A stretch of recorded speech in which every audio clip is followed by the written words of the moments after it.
네, 여러분의 저녁 파트너 김종석입니다. 윤석열 정부 집권 초기 이 치솟는 물가부터 잡아야 할 것 같습니다. 어제 오늘 윤석열 대통령은 모든 조치를 다 취하려 한다. 선제적으로 물가 잡기에 나서겠다 이렇게 말을 했는데요. 야당에서는 곧바로 윤석열 정부의 총체적인 무능 때문이다. 이런 본격적인 정부 비판을 쏟아냈습니다. 저희가 이 소식을 준비했습니다. 네, 그리고 오늘도 여러분의 댓글 기다립니다. 뉴스탑10 유튜브 생방송에 의미 있는 댓글 남기시면 저희가 소개도 하고 질문도 받아보겠습니다. 멀리 가지 마십시오. 1분 뒤에 바로 돌아옵니다.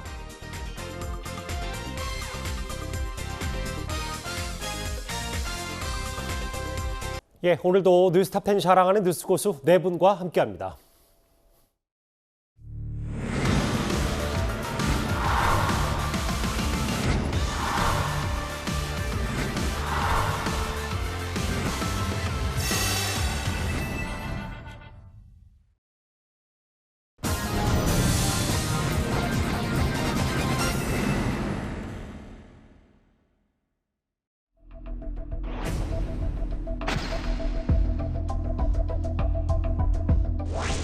참외 많이 좋아하거든요. 근데 가격 보니까 너무 비싸더라고요. 부담스럽고 많이 못 먹겠어요. 조금 더 싸져서 그러니까 먹고 싶을 때마다 망설임 없이 사 먹을 수 있었으면 하죠.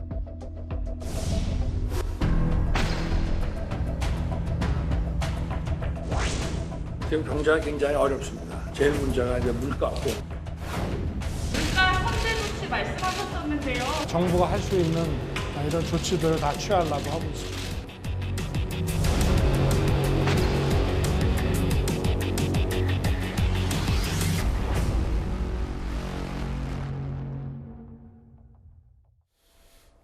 예, 지금 물가 오르는 걸 보면 장보기가 꽤 두렵다는 분들이 많습니다. 특히 먹거리 값이 보신 것처럼 너무 뛰었는데요. 윤석열 정부 초기 과제가 이게 먼저 될 것 같은데요. 저희가 그 전에 오늘 뉴스탑10은 저희가 뽑은 1위 바로 이 얘기부터 먼저 얘기를 해보고 잠시 뒤에 물가 얘기도 하나하나 짚어보도록 하겠습니다.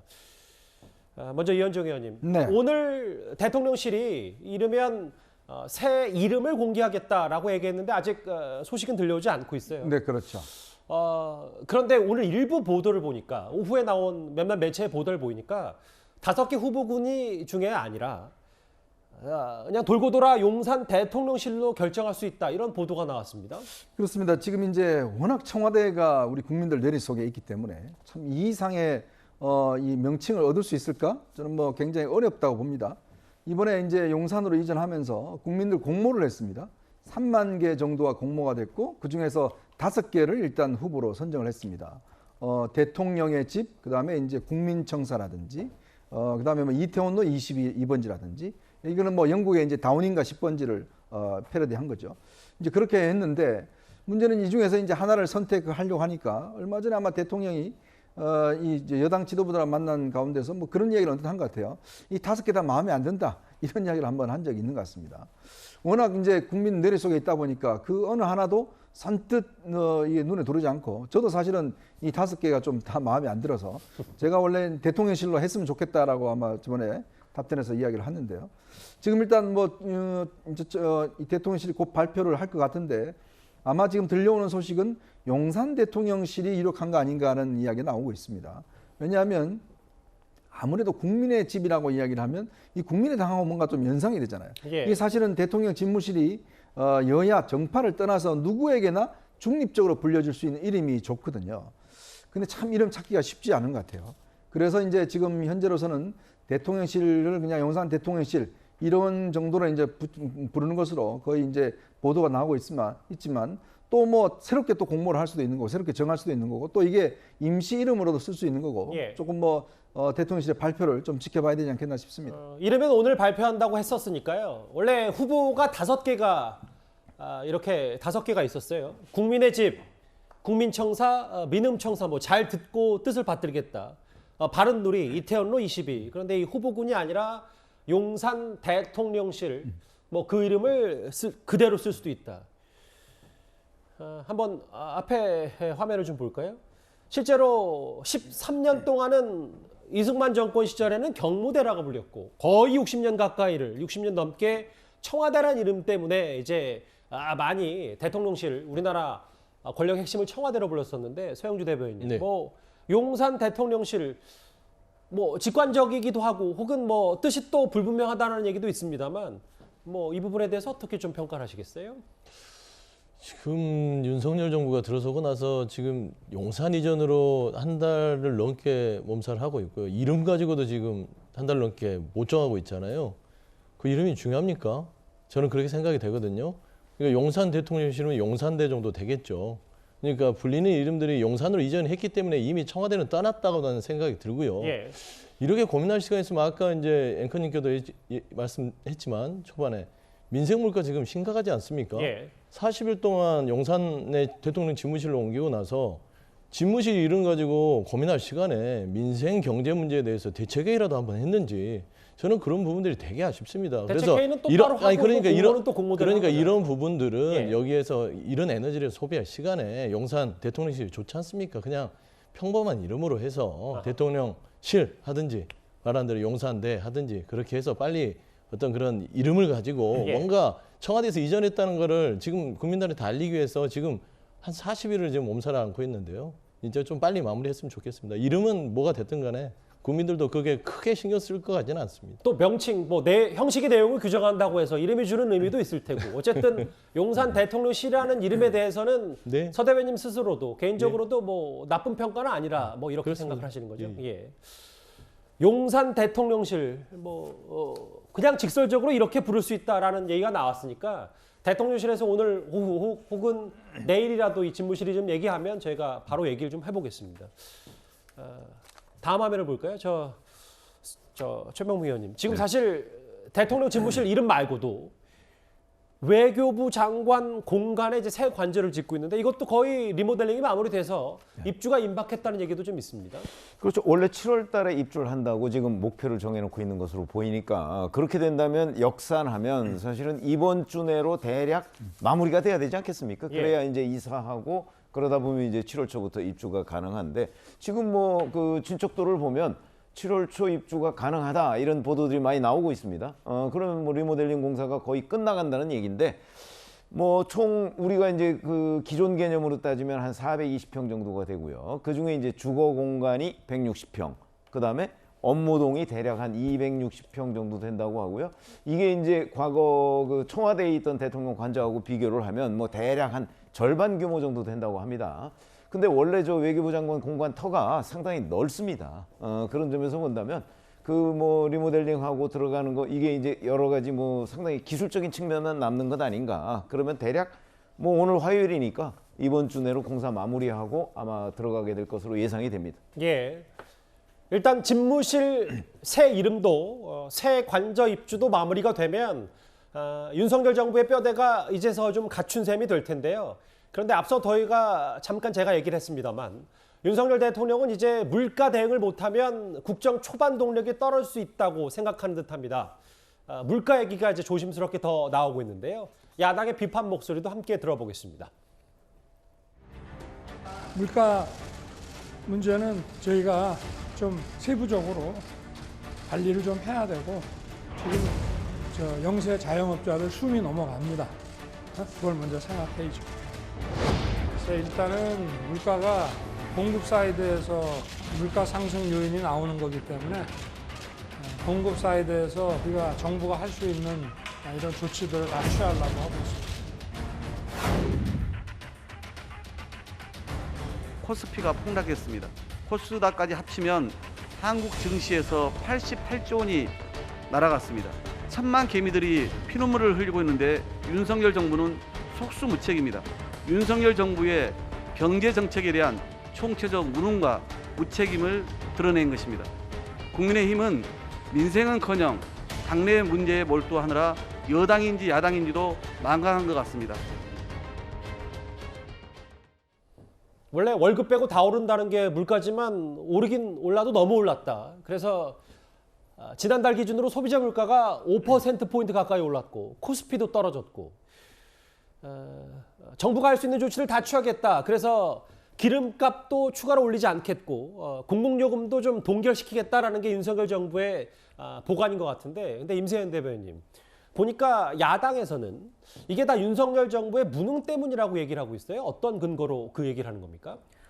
일단은 그 윤석열 대통령께서 선제 조치를 하겠다고 했는데 지금 선제 조치를 하기에는 시기가 너무 늦었습니다. 사실상은 이제 후행 조치라고 볼 수가 있고요. 예. 물가 상승에 대한 이런 여러 가지 신호는 윤석열 정부 시작 전 인수위원회부터 여러 가지 신호가 꾸준히 왔었습니다. 일단은 금리 자체가 미국부터 시작해서 이른바 보통 0.25% 정도로 올리는 게 기본인데 갑자기 0.5% 정도로 빅점프를 하지 않았습니까? 예. 이 부분에부터 이제 여러 전문가들이 우리나라의 금리 상승기와 맞물려서 이제 돈을 많이 시중에 풀었기 때문에 이런 물가 상승에 대한 우려들을 지속적으로 표명해 왔습니다. 하지만 인수위원회에서는 아까 지금 무슨 용산 집무실이 뭐니 하는 이런 문제들로 인해서 이러한 경제적인 현안과 민생 문제에 대한 관심을 거의 갖지 않았습니다. 그래서 인수위원회에서 기존에 있었던 문재인 정부와 함께 고민해야 될 지점에 대한 부분을 고려를 하지 않고 그 부분을 놓쳤다 이렇게 판단을 하고 있고요. 예. 물론 지금 정권 이야기이고 그리고 물가를 관리하는 총체적 책임이었던 한국은행이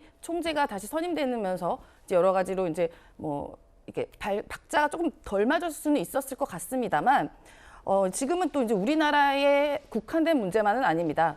왜냐하면 지금 글로벌하게 지금 미국 같은 경우는 그 물가 상승률이 9%에 이르고 있기 때문에 금리나 물가는 사실 전 세계적인 추세긴 합니다. 네, 맞습니다. 그건 당연히 이건 전문가들이 그동안 이야기했던 것이 이제 코로나 때 이제 양적 완화로 돈을 많이 풀었기 때문에 물가 상승은 조금 예상된 것이 있었습니다만 보통은 물가 상승할 때 저희가 무엇으로 관리를 합니까? 보통 통화 정책으로 관리를 하지 않습니까? 알겠습니다. 예. 네. 근데 그러다 보면은 금리 인상이나 이런 부분을 쓸 수 있는데 지금 공급 같은 세계적인 공급 부족 현상으로 이런 부분이 맞물리다 보니까 지금 대통령께서 한가하게 팝콘 드실 때가 아니라 경제 수장들 계속 많아져서 전체적인 고민을 하셔야 되는 시점이라고 생각합니다. 대통령이 한가하게 팝콘 먹을 때가 아니다. 혹은 앞서 자막에도 잠깐 나갔는데 우상호 비대위원장도 지금 청년들은 라면 새끼로 끼니를 때우는데 대통령이 너무 편안한 거 아니냐.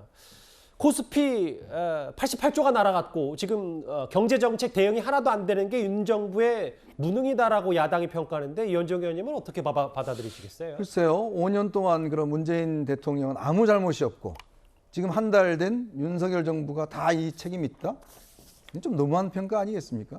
그리고 정권 인수위한 게 다들 보셨겠지만 이 용산 이전 문제도 결국은 협조를 안 해줘서 마지막에 겨우겨우 했습니다. 또 인사 문제도 마찬가지죠.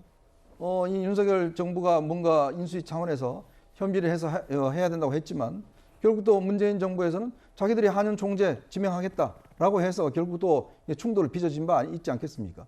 자, 그래놓고 이제는 모든 게 다 윤석열 정부 탓이다라고 이야기를 할 수는 없겠죠. 이 경제라는 게 하루아침에 변하는 게 아닙니다. 쭉 축적되어 온 그런 지난 과정에서 있어 왔던 문제이기 때문에 이거를 딱 잘라서 한 달 된 정부한테 당신들이 다 책임이야 라고 이야기하는 거는 너무 제가 볼 때는 좀 염치가 없는 게 아닌가.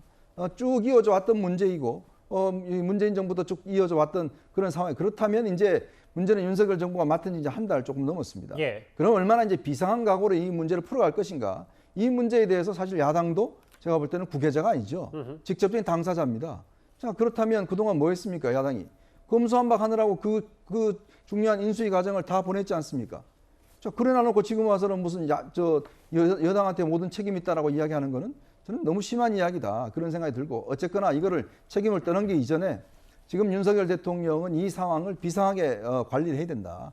예전에 박근혜 이명박 전 대통령이 금융위기가 있을 때 이 문제에 대해서 정말 벙커 회의를 수백 차례 하면서 해결했듯이 지금도 이 상황을 국민들에게 좀 더 고통을 어떤 면에서는 할 수밖에 없는 사정을 설명하고 좀 더 비상한 각오를 해야 된다. 이런 말씀을 드릴 수 있겠습니다. 지금 화면에 일부 시중에 있는 식당들이 가격을 정확히 적어놓지 못할 정도로 지금 물가 상승이 크고 서민들 부담, 특히 먹거리 부담들이 크기 때문에 그걸 상징하는 사진 한 장이라고 좀 생각이 들거든요. 예, 임세현 부대변인 하신 말씀이 있다고요? 네. 지금 말씀하신 것처럼 당연히 경제 현상은 오늘 하루아침 만에 이루어지는 것은 아닙니다. 그렇다면 그 주장이 일치가 되려면 그럼 예전에 그 박근혜 정부 때 그 금리 낮추고 빚내서 집 사라고 했던 부분에 대한 책임에서도 자유로울 수가 없는 거죠. 집값 상승에 대한 모든 책임을 문재인 정부 잘못이고 문재인의 무능으로 탓했던 국민의힘에 대해서도 그럼 되돌아보셨으면 좋겠다라고 말씀드리고 싶습니다. 알겠습니다. 집값 얘기까지 가셨어요. 일단 윤석열 정부 초반 생각은 공공요금을 좀 동결하겠다. 그리고 유류세를 추가로 내릴 수도 있다. 이런 보관들이 좀 있는 것 같습니다. 그런데 불가피하게 다음 달에는 가스요금도 오르고 앞으로 전기요금 인상도 뭐 불가피해 보이는데요. 윤석열 대통령은 이런 공공요금 인상을 막기 위해서 원전 카드를 꺼내 들었습니다. 원전 중심의 발전 정책을 폐기하고 탈핵 시대로 가겠습니다. 준비 중인 신규 원전 건설 계획은 전면 백지화하겠습니다.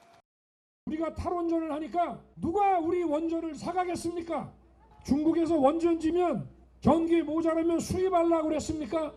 도대체 이 정부는 뭐 하는 정부입니까? 왜 국민 죽이고 산업 죽이냐 이 말입니다. 탈원전이라고 하는 것은 망하러 가자는 얘기입니다. 원전 얘기를 지난 대선 기간 때도 꽤 많이 했었는데 오늘 중앙일보 보도에 따르면 윤 대통령이 측근들에게 이런 말을 한 것 같더라고요. 물가 상승 상황에서 전기요금 올리는 게 국민들께 미안한 일이지 않나. 한전의 적자는 계속 커지고 있어서 전기요금을 올려야 된다고 불가피한 측면이 있다. 네. 원자력 발전을 빨리 가동해서 원가를 다시 낮추는 수밖에 없다. 이 얘기를 했습니다. 잘 아시다시피 문재인 정부가 사실은 그 전기요금 인상을 대선 후로 밀어놨죠. 예. 저는 뭐 이번에 그게 그 한꺼번에 몰아닥치는 게 상당히 크다고 봅니다. 물론 지금 그 윤석열 대통령은 뭐 탈원전 문제를 이제 원점으로 돌려놓고 그다음에 원전 가동을 늘려서 뭐 전기요금을 낮추겠다 이렇게 얘기를 하고 있지만 저것도 사실은 뭐 며칠 사이에 이루어질 수 있는 일은 아니거든요. 그것도 상당한 정도의 시간이 걸린다. 그래서 임시 응급 처방이라도 지금 내놔야 될 그런 상황이긴 합니다. 더군다나 거기에 지금 뭐 유가까지 지금 그 치솟고 있고 오늘도 보니까 뭐 바이든 미국 대통령도 이 유가에 대해서 뭐 어떻게 대책이 없다 그래서 한숨을 쉬었다 이런 보도도 나오던데 이게 전 세계적인 추세다라는 관점에서 본다면 지금은 뭐 우리나라가 다른 나라들 어떤 글로벌한 그 여러 가지 경제 상황에서 동떨어져서 우리만 무슨 대책을 세울 수는 없는 거죠. 예. 그러다 보면 이런 그 전 세계적인 어떤 위기 이거에 뭐 외국은 외국과의 어떤 공동적인 그 대책 마련도 해야 될 것이고 우리는 우리 나름대로 또 비상 대책이라도 일단 마련을 해야 되는데 지금 뭐 윤 대통령이 이제 그 오늘부터 위기감 얘기를 자꾸 강조하고 있으니까 지금 이제 뭐 기재부나 하는 뭐 이런 데를 중심으로 해서 아마 곧 그 어떤 대책이 나오지 않을까 이렇게 생각을 합니다. 예. 전기값 올라가면 또 서민들에게 물가 못지않게 큰 부담이 될 텐데 이게 문재인 정부에서 억누르다가 이걸 굳이 윤석열 정부에서 뒤집어 쓰는 거 아니냐. 여당에서 이렇게 생각을 하고 있거든요. 일단 이제 전기 가스 요금 부분들을 억눌렀다는 부분들은 동결시킨 부분이죠. 근데 이제 이 공공요금 인상 부분들, 그러니까 코로나19라는 어떤 세계적인 팬데믹 현상 때문에요.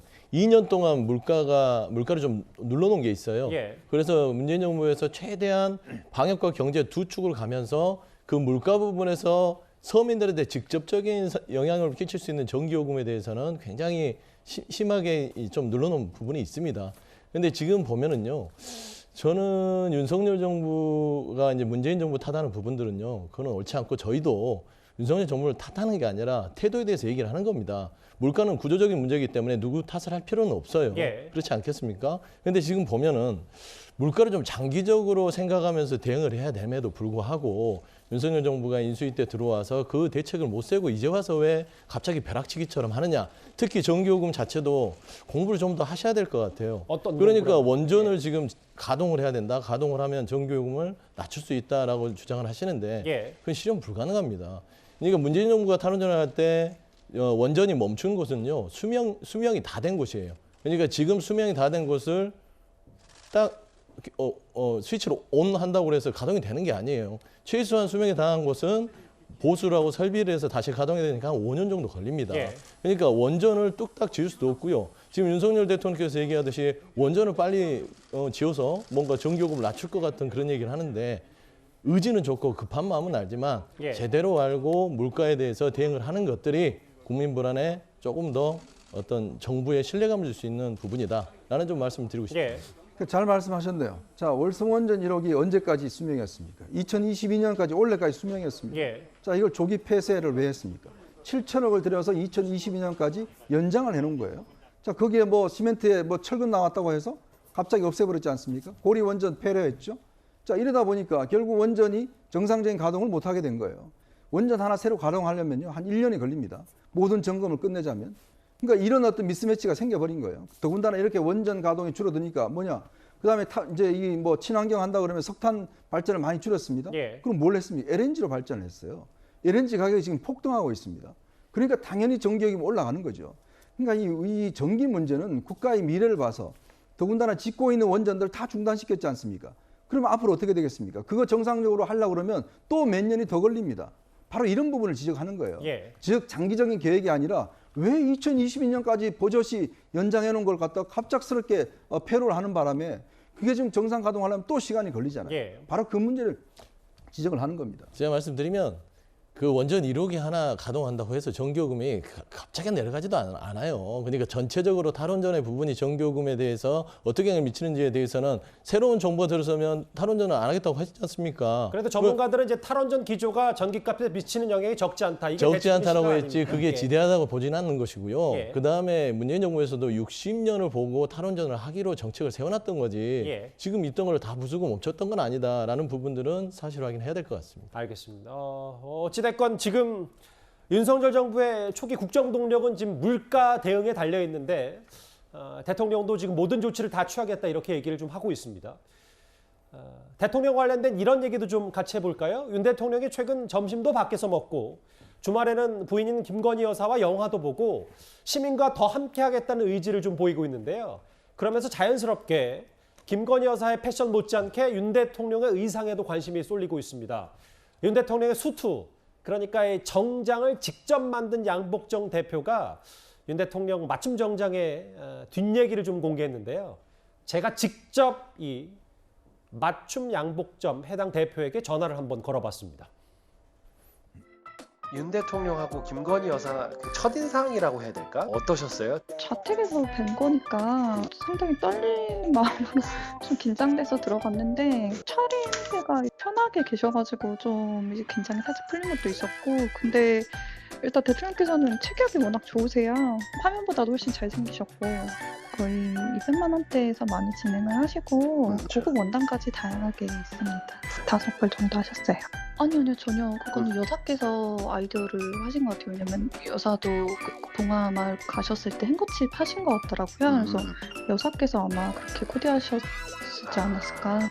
저는 바지통 말고는 바지를 조금 멜빵 한번 해보십사. 다른 나라 대통령 분들도 하시는 분들 계시거든요. 약간 배가 나오신 분들이 멜빵하면 너무 좋은데. 이거는 뭐 정색하고 얘기할 건 아닌데 뭐 여러 대통령의 패션까지 집권 초기이기 때문에 여러 화제가 되고 있습니다. 한 벌당 200만 원대 정도에 맞춘 것 같더라고요. 윤 대통령이. 그런데 한 5벌 네. 정도 맞췄고. 네. 그 최근에 영화관 팝콘 데이트에서는 노타의 행거치프 이것도 김건희 여사 아이디어였다. 뭐 제가 직접 물어보니까 이런 얘기도 했습니다. 네. 근데 뭐 여러 얘기 중에 제가 오늘 직접 전화를 걸었을 때 가장 기억에 남았던 게 바로 이 부분인데요. 화면을 좀 바꿔볼까요? 이 손미연 대표 얘기는 여러 얘기들을 다 김건희 여사든 혹은 이 양복 맞춤 전문점 대표 얘기를 다 잘 들었는데 바지 사이즈, 이 통 넓은 바지통만큼은 네. 윤 대통령이 고집스럽게 굽히지 않았다. 뭐 이렇게 좀 우스갯소리로 얘기를 좀 하더라고요. 그렇죠. 아니 요즘 양복 그 트렌드가요. 경향이 이 바지통을 상당히 좁게 만듭니다. 맞아요. 그러다 보니까 이제 아마 그런 트렌드에 맞게 그 양복을 맞춰주려고 했는데 그 윤석열 대통령이 그 부분은 양보를 안 했고, 그래서 그 부분을 이제 김건희 여사한테 물었더니 김건희 여사가 그거는 나도 어쩔 수가 없으니까 그거 빼놓고서는 나머지는 주문을 좀 받아달라 이렇게 얘기를 했다는 겁니다. 그러니까 아마 윤 대통령은 이제 이 허벅지 살 같은 게 상당히 많은가 봐요.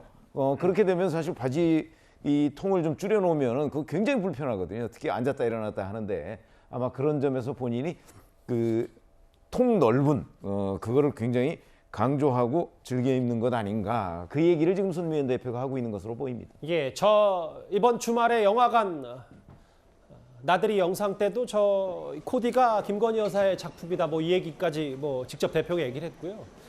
멜빵도 좀 조언을 했다는데 한번 착용하고는 그리 이제 윤 대통령이 다시 손이 가지 않더라라는 후문까지 제가 직접 들어봤는데 맞춤 양복에 대한 여러 후문, 집권 초기 대통령에 대해서 일거수일투족 관심이 많을 수밖에 없습니다. 제가 직접 맞춤 양복점 대표와 통화를 해서 여러 가지 에피소드를 한번 들어봤습니다. 첫 번째 이슈 대통령 관련된 얘기였습니다. 다음 주제 여의도 국회로 한번 가보겠습니다.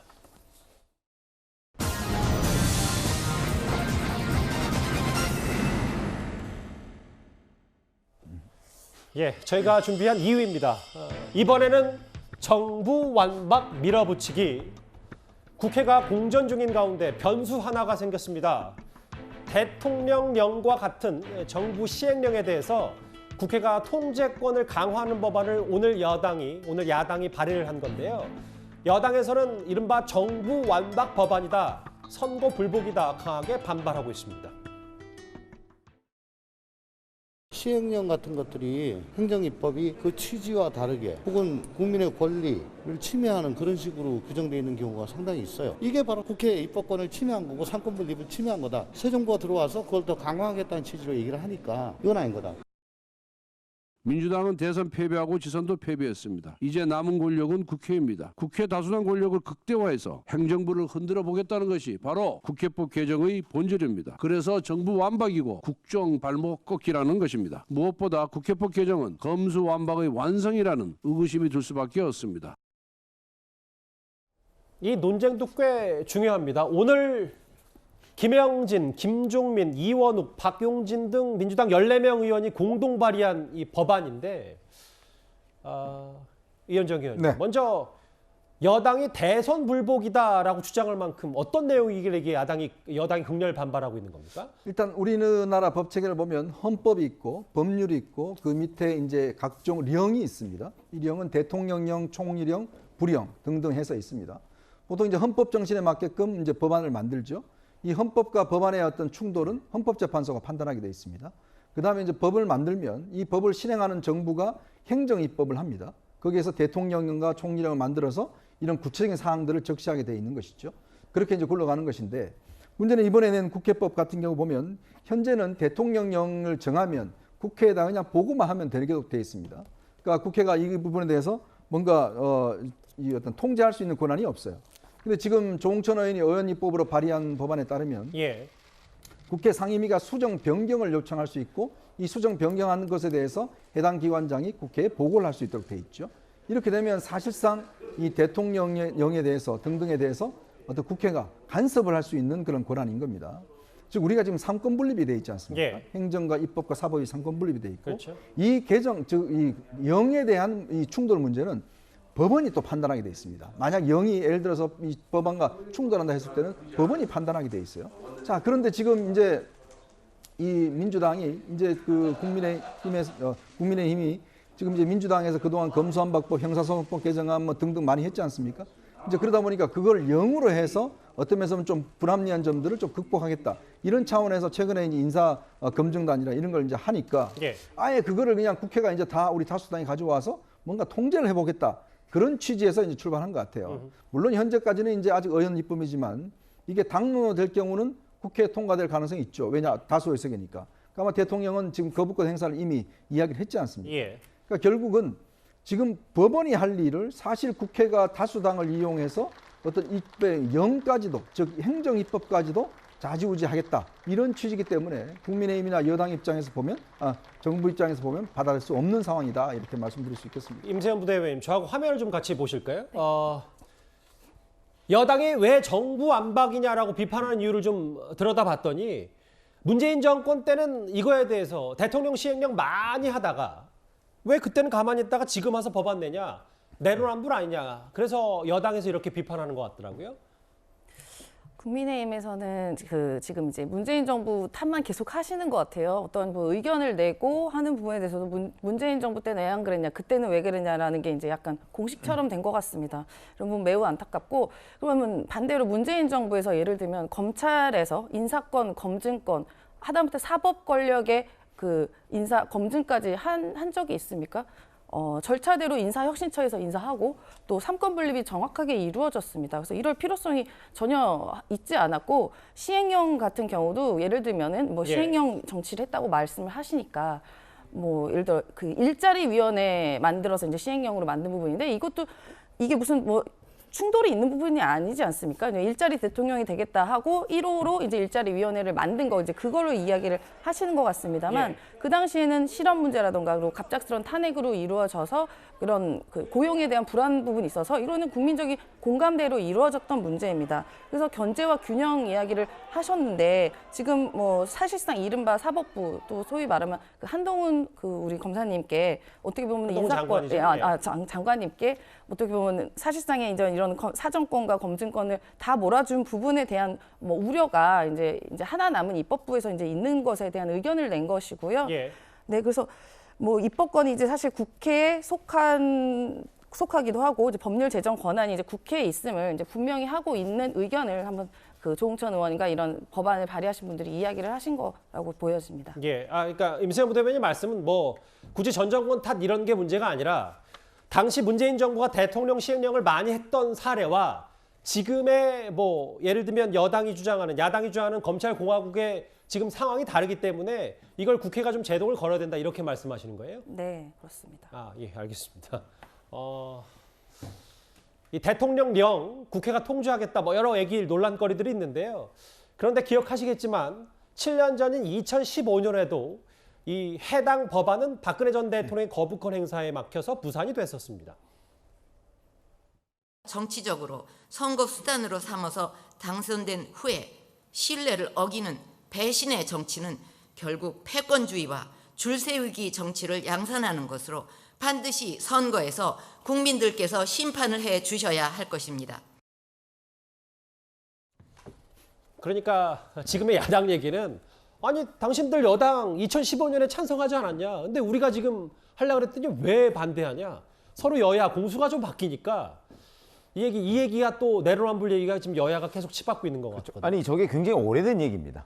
무슨 얘기냐면 자 국회에서 법안을 만들죠. 그런 그 법안이 위임한 범위 내에서 시행령을 원래 하는 거 아니겠습니까? 예.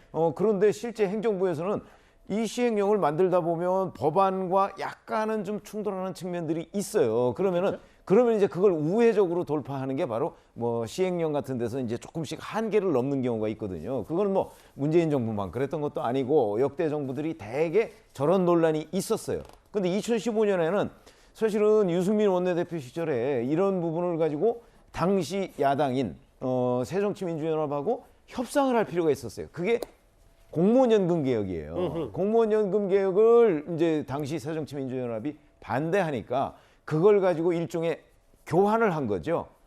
그래서 이제 유승민 원내대표도 찬성을 했던 것이고 지금 얘기하는 이제 그 이른바 국회의 그 시행령 수정 요구권 이 부분을 찬성했던 것이고 그다음에 그 당시 발언들을 살펴보면 당시 새누리당 국회의원들 중에서 일부가 국회 발언을 통해서 이 부분에 굉장히 많이 찬성을 했어요. 예. 실제.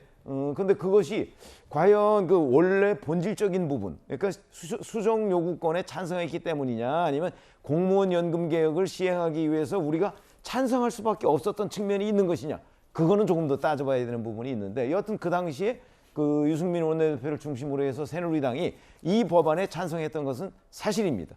그러나 이제 지금은 입장이 좀 바뀌었죠. 그래서 이제 정부 완박을 주장하고 있는데, 이거는 어느 한쪽이 완벽하게 옳다 그르다 이렇게 얘기할 수 없는 부분이 있는 것은 분명하다 이렇게 말씀을 드리겠습니다. 윤석열 대통령도 어제 출근길에서 이 국회법 개정안에 대해서 이렇게 언급을 했었습니다. 뭐 언론에 나오는 것 같이 시행령에 대해서 수정 요구권 갖는 거는 그건 좀 위헌 소지가 많다고 보고 있고요. 왜냐하면 시행령의 내용이 예를 들어서 법률의 취지에 반한다 그러면 국회에서는 법률을 더 구체화하거나 개정해서 시행령이 법률의 효력에 위배되면 그거는 무효화시킬 수 있지 않습니까?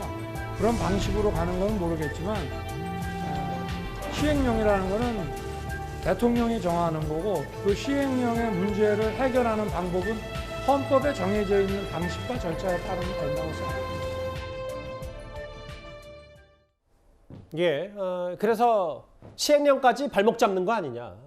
삼권 분립의 정신이 위배된다. 윤 대통령 출근길에서 이런 말을 했는데 결국 그 검수 완박이든 뭐 지금 여당이 얘기하는 정부 완박이든 이게 마치 윤석열 정부 초기에 뭐 좀 해보려고 하니까 야당이 발목 잡는 거 아니냐. 뭐 이 프레임에 야당이 갇히면 안 될 텐데 어떻게 받아들이십니까? 그건 아니고요. 이게 오랫동안 논의가 됐던 겁니다. 이게 시행령 부분에 대해서는 정부는 법률을 좀 뛰어넘어서 행정권을 좀 갖고 싶어 했던 것들이 정부의 일이었어요. 지금 시행령을 많이 제일 고쳤던 데가 박근혜 정부입니다. 박근혜 정부가 가장 많이 고쳤고 이명박 정부 22조 4대강 그때 시행령 법률 위반해서 고쳤죠. 문재인 정부 때 한 2건 정도 고친 걸로 알고 있고요. 근데 결국에는 이 법률을 넘어선 시행령을 통해서 정부를 통치했던 정부가 어떻게 됐습니까? 국정농단으로 탄핵을 국민들한테 받은 그런 결과를 초래하게 된 겁니다. 결국에는 매우 정확한, 이건 상식선에서 생각해야 되는 거예요. 헌법, 이거 법률 헌법을 넘어설 수 없고요. 시행령은 법률을 넘어설 수 없습니다. 결국에는 지금 윤석열 대통령께서 얘기하는 것들이 위헌의 소지가 있다 하지만 헌법 75조에 보면 대통령령에 대해서 규정을 하고 있죠. 예. 대통령은 결국에는 법이 위임하는 범위 내에서 여러 가지 위임 사무, 행정 사무에 대한 필요한 부분들을 시행령으로 정할 수 있다는 게 75조 헌법의 조문입니다. 결국에 시행령 부분들은요. 법률을 넘어서는 부분들을 그러면은 국회가 입법부가 그거를 검토하는 게 뭐가 문제일까요? 법률을 넘어선 행정입법을 시행령으로 법치주의를 깨버리고 하는 부분들에 있어서 입법부가 국회에서 정하고 그다음에 사법부는 사법법적 판단을 하는 거죠. 대통령실에서 말씀 잘했네요. 107조 헌법이 있잖아요. 예. 그거는 시행령과 법이 충돌을 할 때 사법부가 판단을 하는 거예요. 행정부는요. 법률이 근거한 그러니까 국민이 선출직으로 해놓은 국회에서 입법을 한 법률에 근거해서 행정입법, 위임 입법을 하는 곳이 행정부다. 알겠습니다. 그 행정부의 수반인 윤석열 대통령께서는 그 부분을 가지고 위헌이다 아니다 하는 부분들은 법률가로서는 좀 적절하지 않은 태도 같다라고 말씀드리고 싶습니다. 아니 근데 기본적으로 누가 판단하느냐의 문제죠. 예. 그렇죠. 국회가 다수당이 민주당이라고 해서 자 우리가 보니까 이거는 위법이다. 이렇게 얘기할 건 아니라는 거예요. 예. 그렇기 때문에 지금 윤석열 대통령이 얘기하는 건 다분히 원론적이지만 예. 기본적으로 국회는 국회대로 할 일을 하고 행정부는 행정부대로 할 일을 하는데 둘 다 선출된 권력이니까. 그렇죠. 그런데 행정부 걸 가져다가 예. 자기들이 이거 안 돼. 이거 고쳐라고 하는 거는 견제의 의미보다는 통제의 의미죠. 그 상권 분립에 위반되는 거죠. 아니 행정부의 수반은 선출이 됐지만 행정부는요 공무원들은요 위임 권력을 갖고 있는 겁니다. 그건 정확히 해야죠. 예. 그러니까 윤석열 대통령 혼자서 선출이 됐다고 해서 시행령을 다 할 수 있는 건 아니지 않습니까? 그리고 말씀한 대로 법률의 근거, 법치주의 좋아하시니까 법률의 근거에서 나라를 운영해야죠. 그 입법권을 준 것들은 입법부는 견제와 균형을 해서 존재하는 기관이다. 법률에 의해서 또 대통령이 또 거부권을 행사하겠죠. 아 그렇죠. 그러니까 예. 그렇게 행사하시면서 가시면 예. 되지.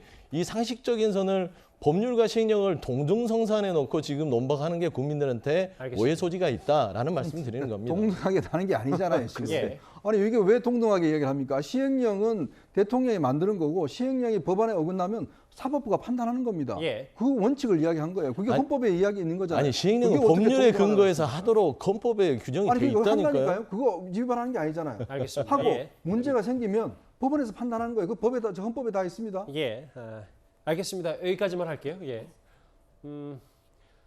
대통령령과 같은 정부 시행령을 두고 국회가 통제하려는 거 아니냐. 야당에선 대선 불복 얘기까지 꺼냈는데 일단 알겠습니다. 정부 지금 국회가 공전 중인데 지금 이 이슈로 꽤 뜨거웠습니다. 이번 주제는 여기서 정리하고요. 또 다른 곳 뜨거운 얘기를 좀 해보겠습니다.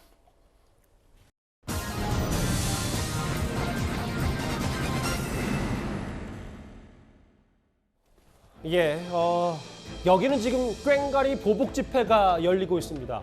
문재인 전 대통령의 양산 사적 확성기 시위를 반대하기 위해서 한 진보 매체가 윤 대통령 자택 앞에서 오늘부터 한 40여 명 정도가 보복성 시위를 시작했습니다.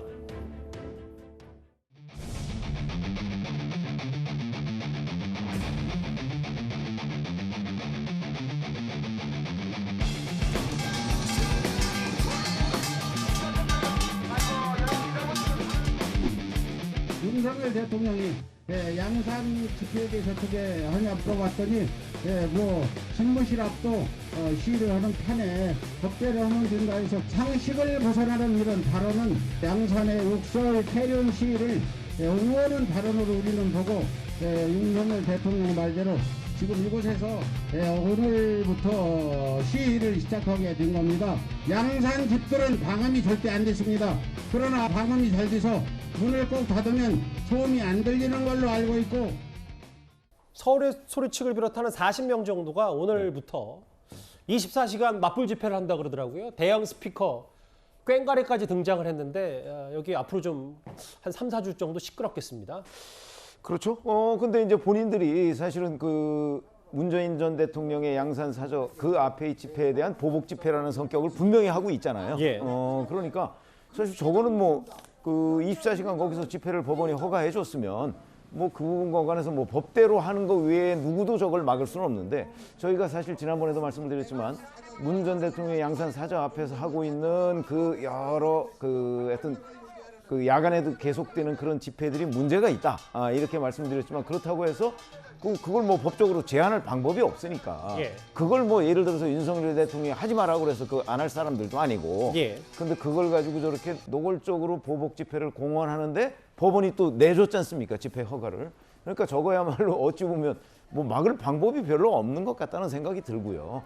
결국은 그 윤석열 대통령 지금 그 사저에 같이 그 주거하고 있는 그런 뭐 주민들이나 뭐 이런 사람들도 뭐 법적으로든 뭐 어떻든 간에 좀 자구책을 마련하는 것 외에는 방법이 없는 것 아닌가 이런 생각이 드네요. 이걸 좀 냉정하게 좀 봐야 될 것 같은데 이렇게 뭐 감정 싸움처럼 뭐 집회 혹은 거기에 보복 집회가 더해지면 애꿎은 시민들만 다 피해를 보는 거고. 근데 이런 것 같아요. 그러니까 민주당에서는 아예 전직 대통령 사저 앞에 집회를 막자. 근데 이거보다 한 발 더 나아가서 궁극적으로 집회 소음이라든지 혹은 집회 자유를 침해하지 않는 범위 내에서 뭔가 집회법을 개정할 필요는 있지 않냐. 여야 모두 좀 공감대가 있는 것 같아요. 그렇습니다. 어쨌든 집이라는 공간은 어쨌든 누구에게도 퇴임한 대통령이든 현직 대통령이든 가정에서 이제 편안하게 휴식을 취할 수 있는 공간이기에 그 부분에 대한 그 고려와 이제 좀 보호는 있어야 된다고 생각합니다. 그래서 극단을 했다고 또 극단으로 이렇게 마주하는 것도 바람직하지 않아 보입니다. 예. 이제 다만 저희가 아쉬운 게 이런 부분이 있는 거죠. 일단은 이제 문재인 대통령이 이제 내려가셔서 지금 거의 한 달 넘게 이제 이 욕설이 난무하는 그냥 집회가 아닙니다. 정말 가면 들을 수 없을 정도의 욕설이 난무하고 있습니다. 예. 그래서 대통령께서 또 가족들과 또 이제 주변에 있는 주민들이 매우 힘들어하는 것을 알고 있기에 대통령께서 매우 스트레스 받아하고 있고 실제로 저도 얼마 전에 통화를 한 그 대통령 사저 양산에 간 직원들과 통화를 했는데 예. 이 문제로 너무 힘들어하더라고요. 그래서 이게 그냥 하루 종일 욕설이 그냥 정말 입에 담을 수 없는 욕설이 하루 종일 나온다는 건 그냥 보통의 정신을 갖고 있는 사람도 매우 힘든 건데 예. 그래서 그 많은 그 청와대 출신의 국회의원들이라던가 많은 분이 윤석열 대통령께서 좀 이 법적으로는 안 된다고 하니 좀 이렇게 자중의 메시지를 좀 해달라 하고 이렇게 요청을 여러 번 드렸어요. 근데 경찰에서도 막을 수 없다 하니 대통령께서 어쨌든 취임 초기시니까 퇴임한 대통령의 이제 안위를 조금 챙겨달라고 좀 자중해달라는 메시지를 냈었으면 오히려 더 많은 지지를 받으셨을 것 같아요. 그리고 얼마 전에 보면 이제 이런 시위를 많이 하시는 분들의 이제 보면 이분들이 이제 박근혜 전 대통령 또 지지자는 아니라고 그러더라고요. 그러니까 결국은 윤석열 대통령께서의 메시지가 좀 절실해 보였는데 얼마 전에 말씀하신 게 이 부분에서 여쭤보니 뭐 이게 뭐 대통령 집무실 앞에서도 시위하는데 뭐 막을 수가 있나라는 이 부분에 대해서 이제 많은 부분 좀 섭섭해한 것이 있는 거죠. 왜냐하면은 집무실과 살고 있는 공간은 아주 다른 문제입니다. 집무실 같은 경우는 사실상 공공기관인 것이죠. 그래서 왜 청와대 앞에서 이게 시위가 안 되냐 하면 집무실과 관저가 함께 있었기 때문입니다. 그런데 지금은 이제 공공기관인 대통령 비서실에서 하는 부분과 진짜 실제로 그 거주하고 계시는 이제 공간, 사저, 그런 관저 이런 공간과는 분리가 돼야 하니까 예. 좀 자중의 메시지를 보내셨으면 얼마나 좋았을까라는 그런 아쉬움으로 또 이런 집회도 있었던 것 같은데 뭐 바람직하지는 않죠. 예. 그래서 또 섭섭이라는 것과 또 달리 섭섭한 감정도 사적 감정이니까 궁극적으로 좀 집회 법을 좀 뜯어 고쳐야 되는 거 아니냐. 맞불 집회기까지 나왔고 앞으로 24시간 그 서초동 윤 대통령 자택 앞에서 꽹과리 집회 이런 것들이 계획된다고 하니까 이 얘기 앞으로 좀 이슈가 좀 앞으로도 진행이 될 것 같은데요. 지금 아마 윤 대통령 자택에는 김건희 여사도 머물고 있을 겁니다. 그런데 어제 김건희 여사가 어제는 노무현 전 대통령 묘역을 참배하고 권양숙 여사를 만났죠. 앞으로 더 적극적인 공개 활동에 신호탄이란 분석이 나오고 있습니다.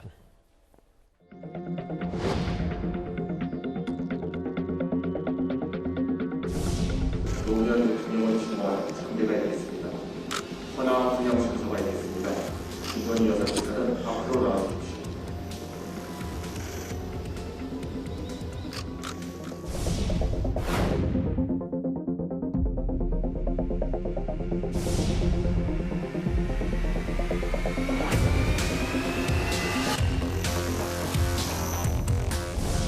봉화마을에 동행한 사람을 두고 무속인 논란이 벌어지고 있습니다.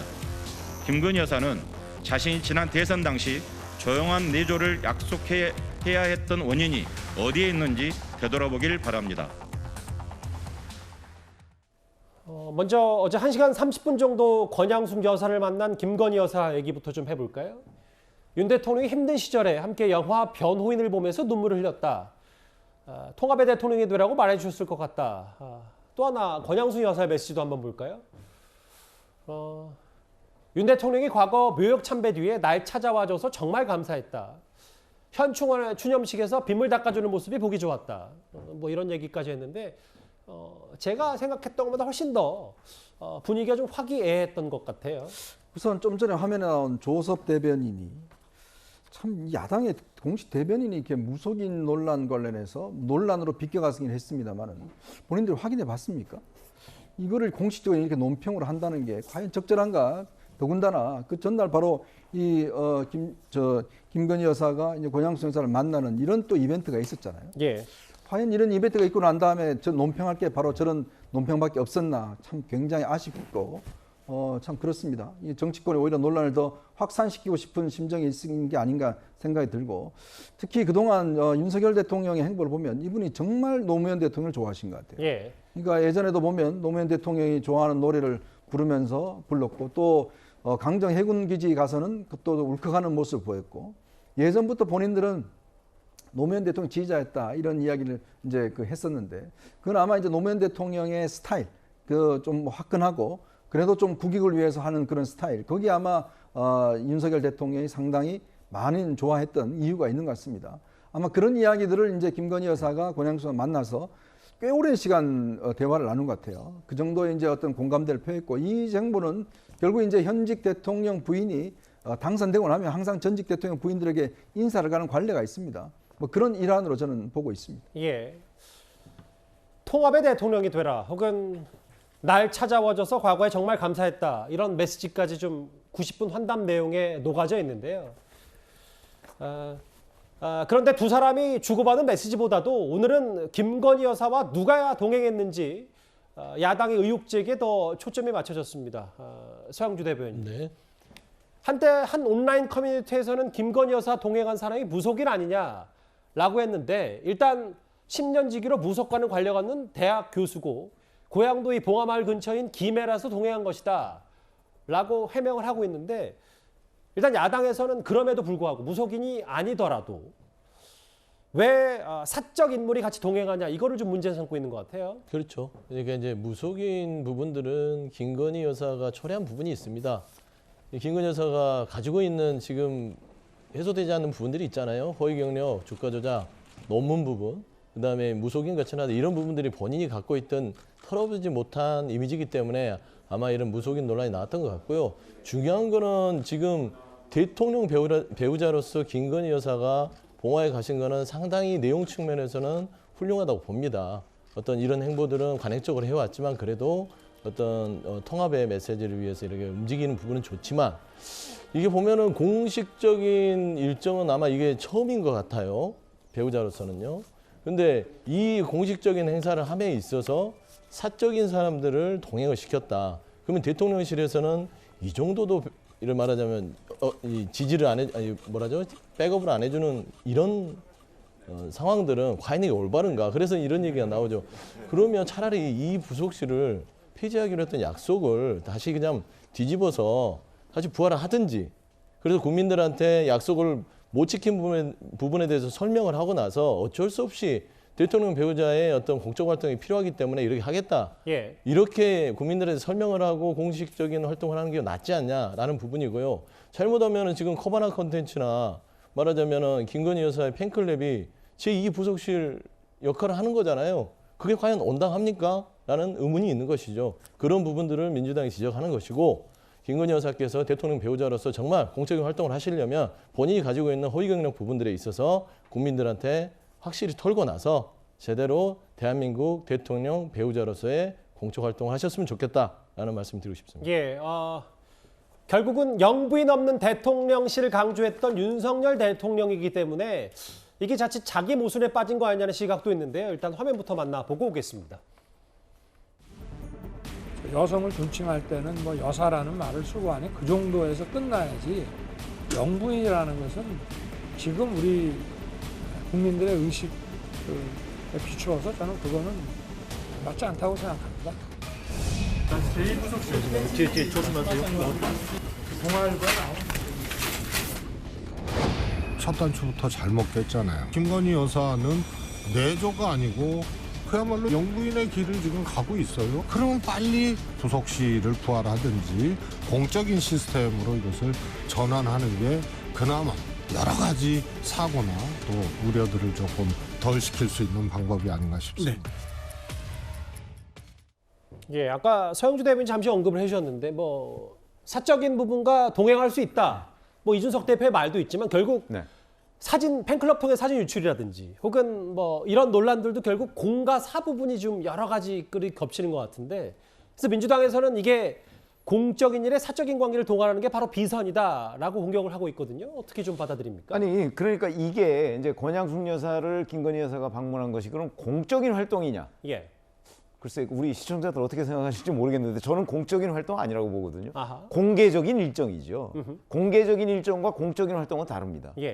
그러니까 공개 일정에 예를 들어서 본인과 뭐 친밀한 관계에 있는 코바나 콘텐츠 전무랑 그 같이 갔다는 거는 저는 별 문제될 것이 없는데 만약에 공적인 활동, 예를 들어서 뭐 외국 방문을 한다든가 할 경우에 뭐 저 사람을 데리고 갔다든가 그거는 틀림없이 문제가 되죠. 예. 그래서 그런 부분은 구분해서 봐야 된다.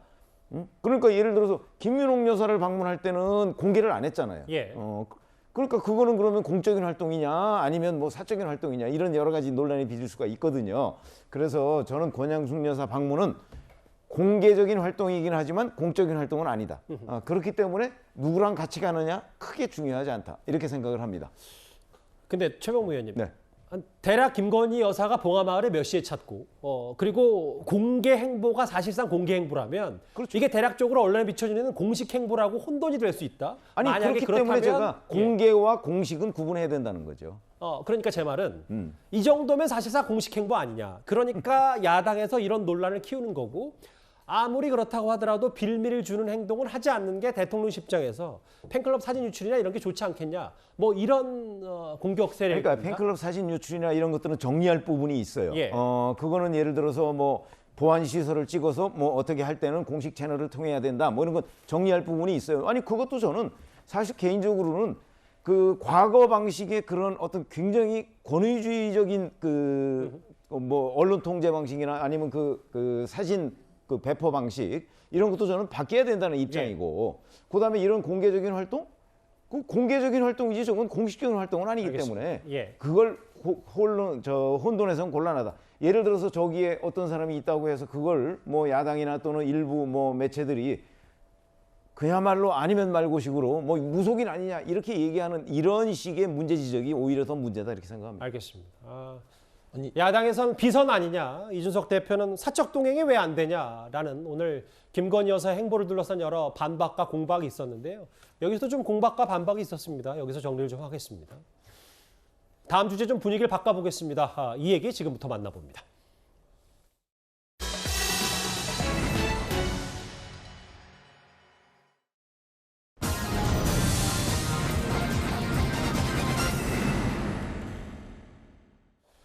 예, 윤석열 정부 초기에 여러모로 주목을 받을 수밖에 없는 한동훈 장관의 법무부 내부 얘기를 좀 해볼까요? 한동훈 장관이 법무부 직원들에게 보고서나 문서 등의 장관을 포함한 간부를 호칭할 때 님자를 붙이지 말고 빼라 이렇게 지시를 했습니다. 화면부터 먼저 만나볼까요?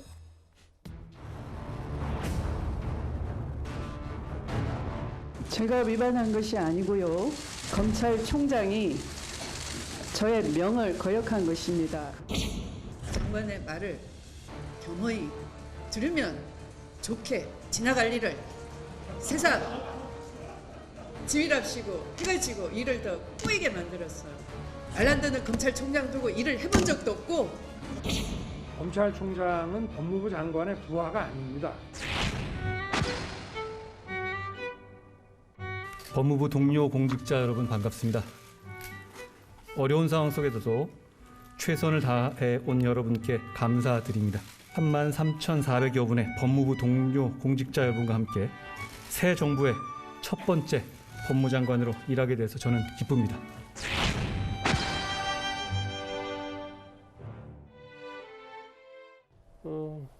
이 내용이요. 그 블라인드, 그러니까 뭐 내부 게시판, 익명의 내부 게시판 뭐 이런 부분에서 알려진 내용인데, 향후 모든 보고서, 문서 등의 법무부 간부를 호칭할 때 님자 표현을 사용하지 말 것이다. 뭔가 좀 여러 격식들을 파기하겠다. 이게 지금 한동훈 장관의 의중인 것 같거든요. 그러니까 사실은 이제 저희 언론사에서도요, 님자가 없어지는 꽤 오래됐습니다. 저희 언론사 같은 경우는 이제 뭐 부장 부를 때 님자 안 붙입니다. 혼납니다. 붙이면. 부장, 차장, 국장 뭐 이렇게 이야기를 하는 거예요. 왜 그런 이야기를 하냐 하면 그렇게 이야기해야 할 이야기를 할 수가 있어요. 일단 님자를 붙여버리면 거기서 일단 기가 죽어버려요. 보통 우리가 직책에 다 이제 존대가 있거든요. 예. 무슨 부장이나 부국장이나 그게 다 존대가 있기 때문에, 예를 들어서 저도 이렇게 직장 생활 해보면 뭔가 님자를 붙이면 그 다음부터 조금 위축되는 측면이 있어요. 말을 할 때. 근데 이제 예를 들어서 뭐 국장 뭐 이런 거 아니에요? 이렇게 이야기할 때는 또 다른 측면이 있는 거거든요. 그러니까 저도 사실은 장관들 이 관계 문화를 보면서 이 님자는 참 빼는 게 좋겠다라는 생각이 들었어요. 왜냐하면 뭐 장관 이렇게 이야기하는 거 장관님 이야기하는 거고 뉘앙스가 다르고 그 뒤에 말하는 게 또 많이 달라지거든요. 형식이 좀 내용을 좌지우지할 수 있다. 그러니까 아마 한동훈 장관이 그런 면들을 아마 본인이 많이 느꼈을 겁니다. 본인이 검사 생활하면서 검사님, 뭐 검사장님 뭐 이렇게 이야기하는 거하고 뭐 한동훈 검사 뭐 이렇게 이야기하는 거하고는 크게 차이가 나니까, 특히 아마 본인이 이제 법무부 장관이 돼서 뭐 조직 문화를 바꿔야 되는데 이 조직 문화 바꾸는 하나의 근저가, 요즘은 일반 회사들은요, 그 어떤 회사들은 그냥 사장이야 전 직원을 프로라고 불러요. 사장도 김프로, 2% 이렇게 불러요. 뭐 매니저라도 있고, 네, 뭐 매니저. 대기업도 뭐 많이 문화가 많이 바뀌었죠. 대기업들은 예. 이미 문화가 다 바뀌었습니다. 그러니까 그만큼 가장 늦게 하는 게 이제 관료 집단이거든요. 그런 측면에서 아마 한동훈 장관도 그런 좀 문화적인 어떤 변화를 통해서 실제 조직 문화를 좀 바꿔보겠다, 이런 취지가 아닌가 싶습니다. 파격짓이다. 호칭 얘기하니까 또 이 내용이 다시 소환이 되고 있어요. 과거에 당시 그냥 검사장 시절이었던 한동훈 장관과 추미애 전 장관이 한동훈 씨, 추미애 씨, 뭐 전직 장관에게 추미애 씨라고 부르는 용기가 가상하다. 공인인 추미애 씨를 추미애 씨라고 부르는 게 가상한 용기가 필요한 사람은 안 된다고 생각한다. 당시에도 이 호칭 갖고 두 사람이 또 갑론을박이 좀 있었잖아요. 그랬었죠. 그러니까 저거는 이제 감정적 싸움이에요. 두 사람 다 감정적으로 사실은 격해져서 저런 표현을 쓰는 거죠. 뭐 씨라고 부르고 안 부르고 이런 거 가지고 뭐 그게 격식에 맞냐 안 맞냐의 문제는 아니라고 봅니다. 당시에는 사실 뭐 추미애 전 장관하고 한동훈 지금 현재 법무부 장관하고 갈등이 극대화될 시점이었기 때문에 서로가 서로에 대해서 감정적인 부분이 드러났다고 생각을 해요. 그리고 이제 앞서 말씀하신 부분은 이제 문서에서 님자를 빼는 거잖아요. 사실은 말을 하면서 님자를 빼는 것까지 갈 수 있을까 하는 생각은 들어요. 그게 좀 어려울 수는 있거든요. 왜냐하면 장관님을 부르는데 장관님이라고 장관 이렇게 부를 수는 없잖아요. 그러니까 문서상에 당연히 빼야 돼요. 저는 왜 이게 법무부에서 아직까지 님자를 붙였는지 모르겠어요. 장관님, 그러면 차관님. 조국, 뭐 추미애, 박범계 이 전직 장관 시절에는 다 문서에 님자를 썼다는 얘기 아니에요? 그랬던 것 같아요. 지금 그러니까 이렇게 나왔지 않겠어요. 그건 예. 좀 이상해요. 왜냐하면 문서에는 사실 님자를 쓸 필요가 없어요. 무슨 장관 지시상, 무슨 차관 지시상 이러면 되지. 거기다 님자를 왜 씁니까? 그 전에 잘못된 부분이 있었던 것 같고, 이제 물론 지금 이제 한동훈 장관이 지시한 건 아마 문서에서 빼라고 한 것 같아요. 근데 아마 발언하고 이럴 때는 빼기가 좀 어렵지 않겠나 하는 생각은 듭니다. 사실 최근에 의전 부분, 호칭 부분, 뭐 형식 부분, 장관이 차에서 내릴 때 문을 대신 열지 말라, 업적집 제작하지 마라, 뭐 오늘 님자 붙이지 마라. 이렇게 얘기하니까 저도 이제 처음 알았던 부분들이 많아서, 뭐 전직 법무부 장관 시절에는 이런 게 다 가능했던 일인지 그것까지 다시 소환이 좀 되고 있거든요. 글쎄요, 저희가 이제 주의 깊게 안 봐서 그런데 이렇게 비교해서 보면 되게 문들을 열어주잖아요. 수행비서가 일어나서. 그 다음에 거기다가 이제 뭐 추미애 전 법무부 장관이나 아니면 박범계 전 법무부 장관도 아마 업적집을 만들었던 것으로 보여요. 그러니까 이제 본인은 그런 거 만들지 마라. 그게 이제 예산에 책정이 돼 있으니까.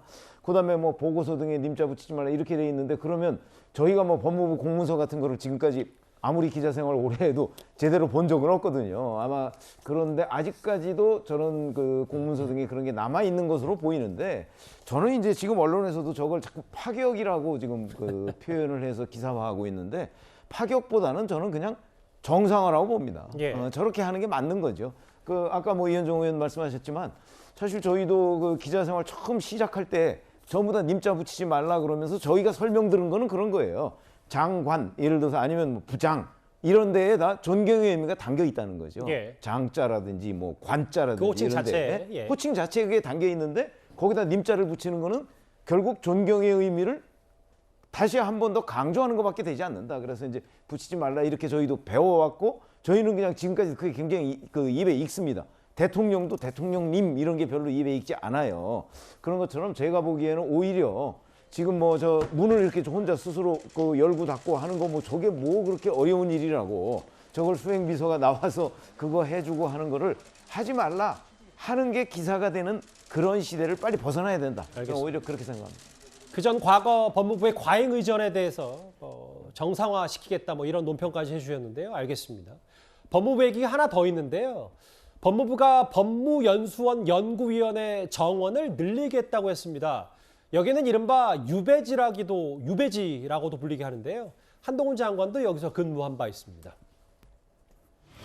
윤석열 대통령과 똑같이 개인적인 인연에 의한 인사, 또 특수부 출신 인사, 또 전 정권에 대한 수사를 담당했던 사람들에 대한 인사 위주로 이루어졌고 그건 좀 약간 오해가 있는 것 같고요. 윤 대통령님 총장 재직 시절의 인연으로 같이 수사팀을 했던 인연으로 된 거 아닙니까? 그렇지 않습니다. 제가 뭐 인연 중심으로 밥 먹고 다니지 않았고요. 법무연수원 연구위원은 지금 4자리인데 기존 검사 2명을 빼면서 검찰 간부를 4명을 연구위원으로 임명해서 총 6명을 임명했습니다. 자기의 뜻에 안 맞는 그런 검사들을 이렇게 한직으로 몰아넣는 것 그것이 정당하다고 생각하시나요?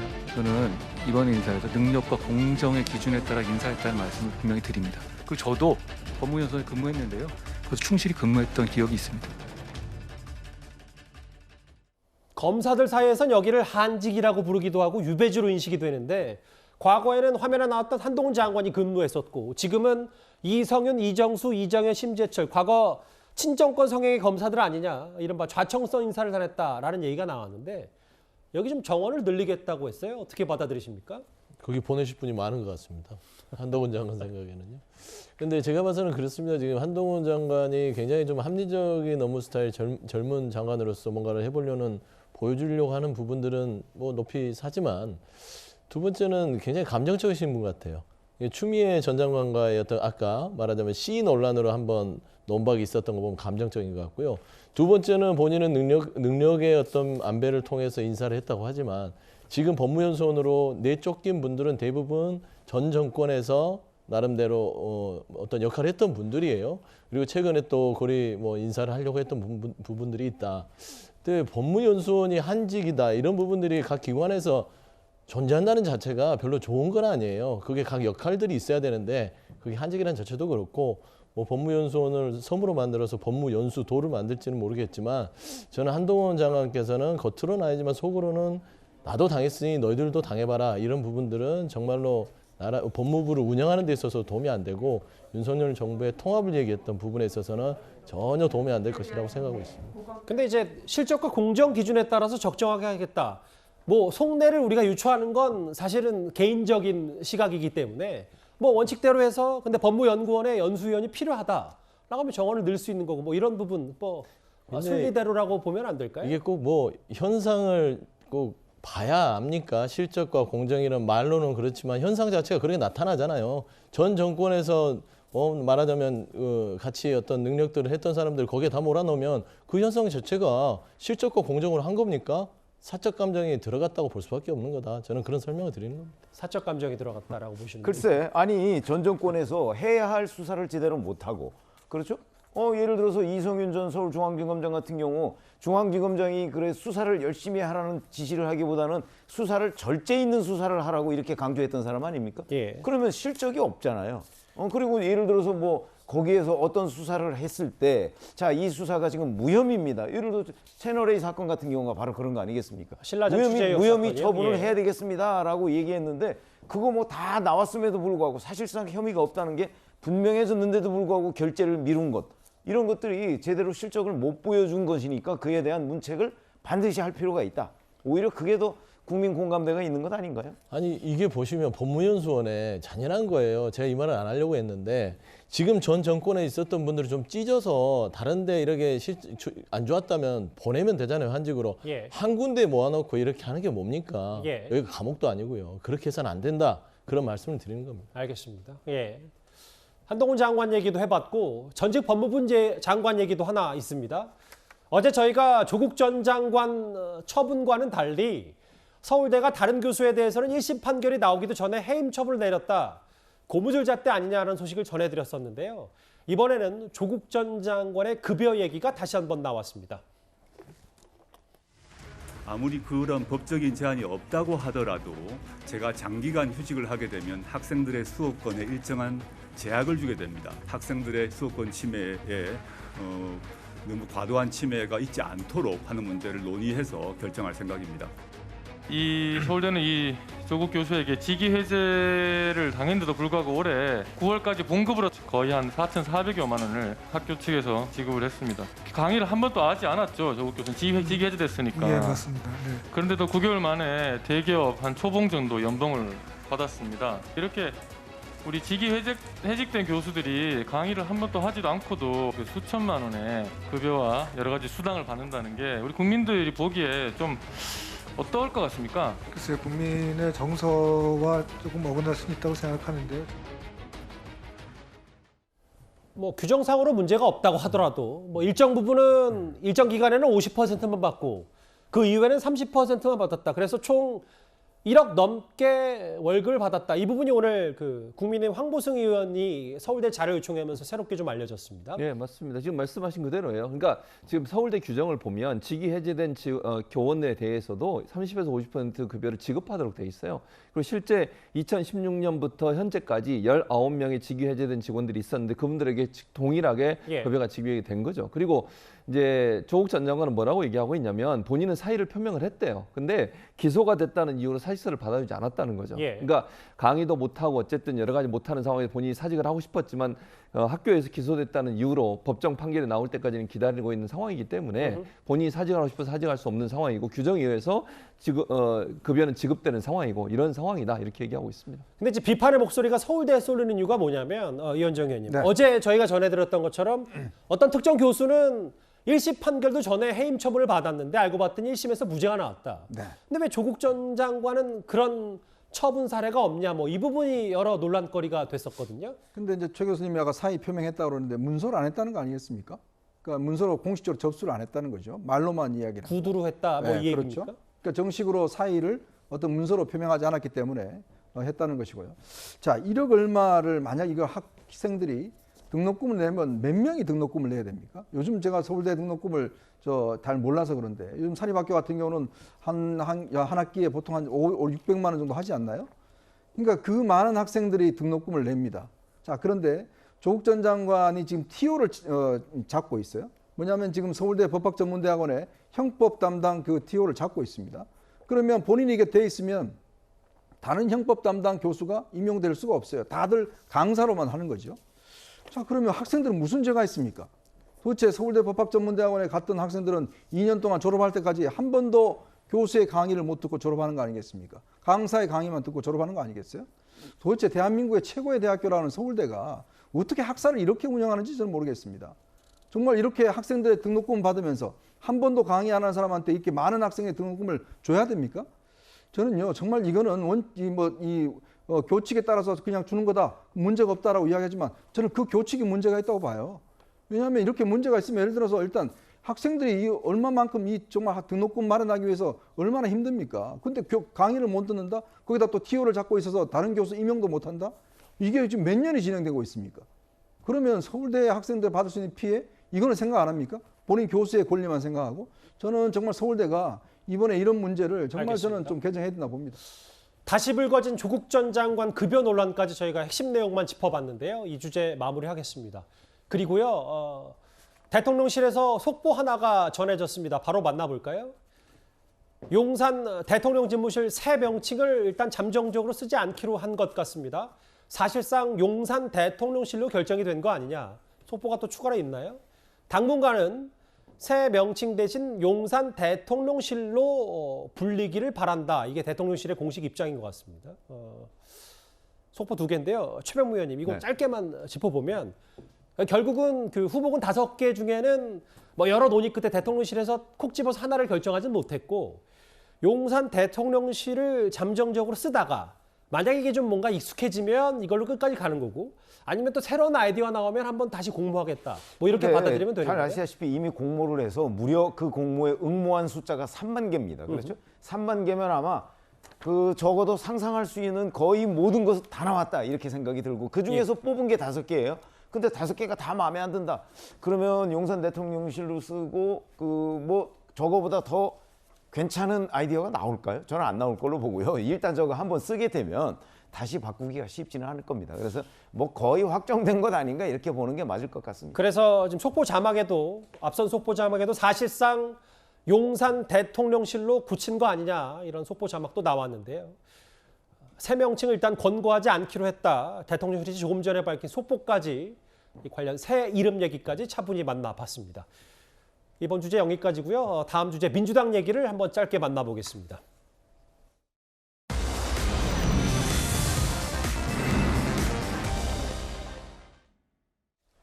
예, 이재명 의원을 두고 편이 갈린 민주당인데 조금 뒤늦었지만 왜 패배했는지에 대한 반성의 목소리가 조금씩 나오기 시작했습니다. 오늘 민주당 초재선 의원들이 공동 주최한 대선 지방선거 평가 토론회가 열렸습니다. 언제부턴가 민주당은 외부의 조언을 듣지 않습니다. 당이 팬덤의 지배 아래 있는 한 중도 확장도 민주주의도 불가능하다는 말씀을 드리고자 합니다. 옛날에 삼철, 7인회, 일선 후퇴할 때 그분들이 다 문제가 있어서가 아니라 국민들이 그분들 때문에 민주당은 패권주의 정당이라고 하니까 우리 패권주의 정당 아니에요 메시지를 내기 위해 한 거 아닙니까? 근데 지금 철험회에 관련해서 문제가 있다고 하니까 민심의 목소리를 듣고 있다는 메시지를 주기 위해서라도 해체 선언을 했으면 좋겠다. 화살촉들이 엄청나게 쏟아졌습니다. 우리 민주당 문화에서 고약해 의원 같은 분들이 받아들여지는 문화가 된다면 저는 당내 민주주의가 좀 더 진전되고, 전상훈 같은 사람의 이야기를 귀담아 들어준다면 저는 민주당이 다시 회생할 수 있는 기운이 생겨날 수 있겠다. 외부인들이 왜 민주당이 대선도 지선도 다 졌는지에 대해서 여러 얘기들 했는데, 특히 개파 얘기, 뭐 친일 얘기도 했지만 철험회 얘기가 계속 등장하고 있거든요.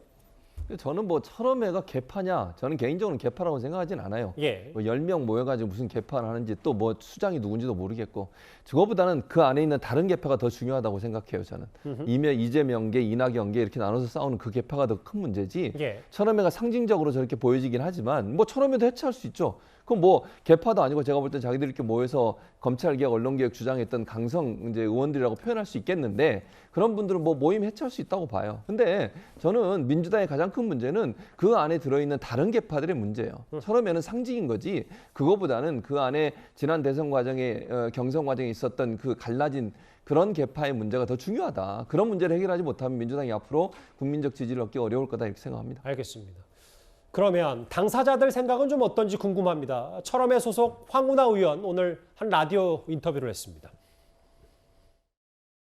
당의 통합을 위해서 또는 혁신을 위해서 또는 대선 지선 패배에 대한 어떤 반성, 성찰이 필요하기 때문에 이런저런 말씀하시는 거에 대해서 충분히 그 충정을 이해합니다만은 처음에는 보스가 있는 개파 모임이 아닙니다. 합리적이고 온건한 성향을 가진 분들이 대부분입니다. 그리고 이분들이 이제 무엇보다도 사적인 이해관계에서 벗어나서 시대적 과제라고 볼 수 있는 정치개혁이나 검찰개혁의 그 과정에 자신이 기꺼이 순교자가 될 수도 있다라고 하는 그런 어떤 헌신의 각오가 돼 있는 분들이거든요. 처음에는 합리적이고 온건한 사람들이 모인 집단이고 순교자가 될 수 있다고 하는 헌신의 각오가 돼 있는 분들이다. 이렇게 반박을 했거든요. 합리적이고 온건한 분들이 모임. 글쎄요. 저는 동의하지 않습니다. 저는 오히려 개파보다 더한 조직이다는 생각이 들어요. 왜냐하면 개파들은요, 국민 여론이나 그래도 보수의 어떤 앞으로의 뭐 진로나 이런 걸 생각해서 어떤 면에서 뭐 그렇게 무리한 행동하지 않습니다. 근데 처음에는 어땠습니까? 지난 검수완박 국면에서 결국은 169명의 당을 이끌어간 거 아니겠습니까? 거기에 다 따라갔어요. 한 사람도 반대를 못했습니다. 다 동의했습니다. 그게 개파보다 더 세지 어느 게 개파보다 더 세겠습니까?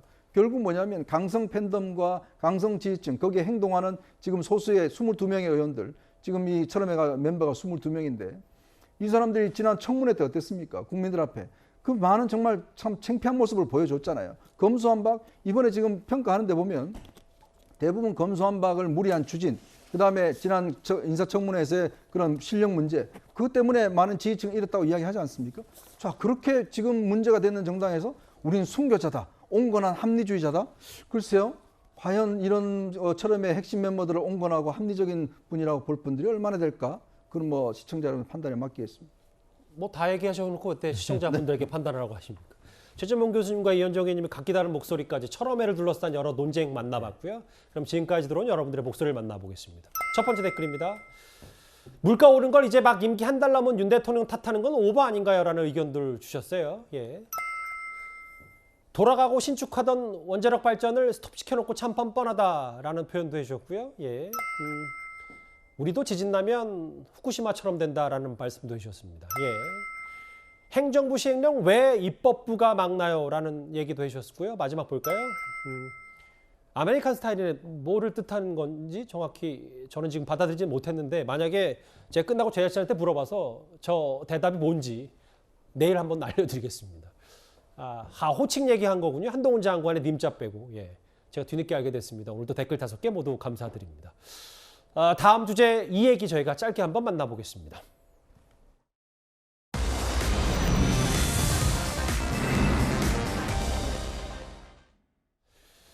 예, 지난 8일 별세한 송해 선생님, 송해 씨를 그리워하는 추모 열기가 여전히 뜨겁습니다. 그런데 그의 평전을 쓴 한 교수가 일화 하나를 소개했는데요. 영상부터 먼저 만나보겠습니다. 충청도 어느 지역에서 공무원들이 그 리허설 할 때 관객들을 앉는 플라스틱 의자 있잖아요. 그렇죠. 그걸 들고 막 앞으로 오니까 녹화를 하시다가 그 뭐 하는 거예요? 이렇게 물어보니까 아니 여기 군수님 앉아야 되고 뭐 구의원 앉아야 되고 그랬더니 그냥 소리를 지르시더라고요. 당장 치우라고. 예. 지금 뭐 하는 짓이냐고. 당신들이 제일 앞자리에 이렇게 앉아 있으면 여기 관객 국민들이 다 긴장한다. 그러니까 앉고 싶으면 저 뒤에 아무 데나 퍼져 앉고 특석이라는 건 없다. 저는 그 위계를 단번에 무너뜨리는 공평하게 아주 좋았어요. 저 얘기 그대로요. 최진목 교수님. 사실 세상이 특혜 없어지고 공정이 화두된 지 얼마 안 됐잖아요. 그런데 1927년생인 송해 선생님, 송해 씨는 예전부터 이 VIP 특혜, 공정 얘기를 꽤 자주 했다고 하더라고요. 그러니까 전국 노래자랑이 전국을 돌아다니면서 지역에서 이제 공연을 하잖아요. 그리고 경연을 하고. 그런데 지역 주민들이 오는데 지역 주민들을 보면 대체적으로 지역에서 행사하면 지자체장이나 지역 국회의원들이 앞자리에 앉아요. 예. 그 잘못됐죠. 송해 선생님 말이 100번 맞아요. 그 사람들이 주인공이 아니잖아요. 지역 주민들이 주인공이고 거기에 와서 함께 공연하고 또 경연하는 분들이 주인공인데 정말 저는 송해 선생님 저런 모습들이 사실은 국민들이 송해 선생님을 지지하고 사랑하고 정말 따르는 이유가 아니겠나 하는 생각이 들어요. 예. 실제로요. 10일 날 이제 송해공원에 송해 선생님 안치가 됐거든요. 10일부터 3일 동안 4,000명씩 각각 4,000명 정도가 추모를 했다고 해요. 그러니까 얼마나 송해 선생님이 우리 사회에 미치는 영향이 컸고 얼마나 큰 뜻을 남기고 가셨느냐. 저런 특권의식을 버리는 것부터 시작해서 단순히 연예인이 아니라 국민에게 꿈과 희망과 사랑과 웃음을 주려는 그 의지가 있었다는 점이 국민들의 존중을 받을 수밖에 없는 이유가 아니겠나 이런 생각이 듭니다. 여전한 추모 열기 송해 선생님, 송해 씨 관련 일화 얘기 하나 만나봤습니다. 예, 뉴스타파 이제 마지막 주제가 기다리고 있습니다.